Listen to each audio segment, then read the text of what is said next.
Hey, what's up and hello. You're watching Beard Zero Fishing. Back out on the bank at Belton Lake. Doing a little bit of scouting over here too. Trying to find a good spot to do some bank fishing. See if I can't chart some new territory that I've never fished before. Check out a new point. Caught one bass so far this morning. I was out here earlier before it got too terribly light. I didn't want to film my intro then because it was too dark to really see me very well. But anyways, let me get back to fishing and let's see how I did.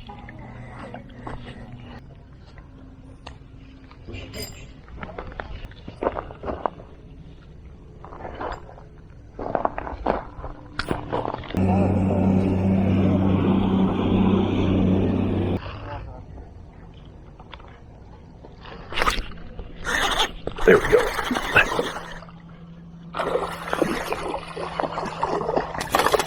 Get on over here. There we go. It's a decent little bass. Let me take a little measurement on this one. He's 13 and a half. Yep, he's just under. But nice little bass. It's a good catch for the day. Let's get a good release on this guy.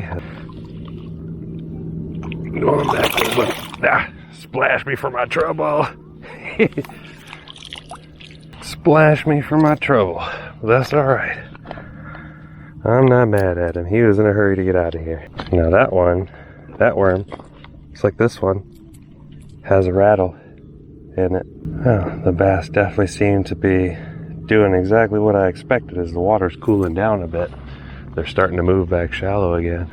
Yep, I'll end up fishing down and into this and as much as I can back up there and end up on that point over there before I probably call it quits on foot for the day. Alright, crankbait time.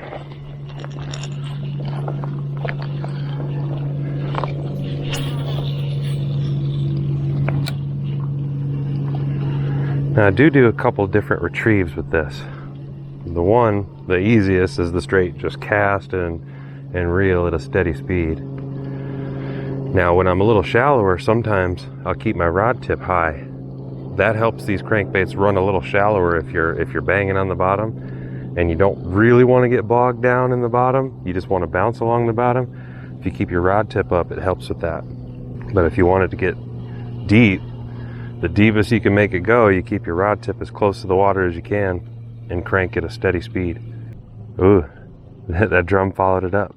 I don't know if I got that on camera or not, but he followed it. The last time I was out here at this location, I didn't come all the way down here. I stayed back up toward the parking lot, and that was the day I was waiting on Cowboy Craig and caught that little smallmouth in that short video you saw, While I Wait. But that day I was using a swim bait for a little while, and I had a really nice bass chase it right up to the bank. He just wouldn't commit. Last minute he just turned off, and as soon as he saw me, that was it. Now the only thing I haven't done on the channel, I've caught lots of fish throughout the course of the year, but I have not yet caught a fish on a non-Beard Zero lure. Just haven't done it. That would go and get it all snagged up now, wouldn't I? It's in here somewhere close, so I should be able to get it out. Oh, there's a dead drum over there. There we go. I got it out. Yeah, it's a dead drum right there. I don't know, you can see his white belly. He's belly up for sure. Poor little guy.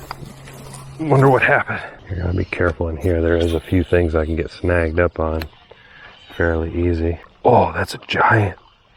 My goodness, that's a giant bass. Hold on. Let me see if I can get out in front of it.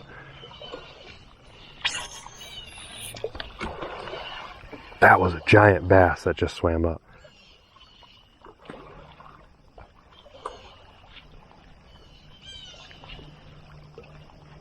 My goodness. That was probably a 4-pound bass, and I'm sure I probably didn't get that on camera. It was 4, maybe 5. That was a giant bass. That warrants a few more casts in here with the worm. Maybe I can get him to pick it up. So I'm going to retie on my other rod and throw that Ned rig back on. Got whooped out of my other one earlier. It was like my fourth cast with it. And I also need to redo my leader line because it's getting kind of tiny now. But I do want to do it in the shade so that any fish that are out there don't really pay me no never mind. And never leave my line behind. I stick it in my bag and throw it away later when I get back to the house. And I do like how this thing looks in the water. How it stands up. Maybe against the sand there you can see it. I mean, I can see why people rave about these things. They look good, their action is good, and their profile is even better. Now this thing's like a Snag-net. Snag-net. Yep, that's what we'll call it. A Snag-net.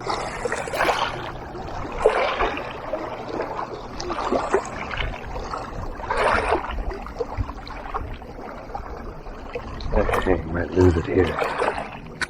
Yeah. So, a couple hours of fishing, just the one fish to show for it. But hey, at least I saw some bass. I saw that really nice bass.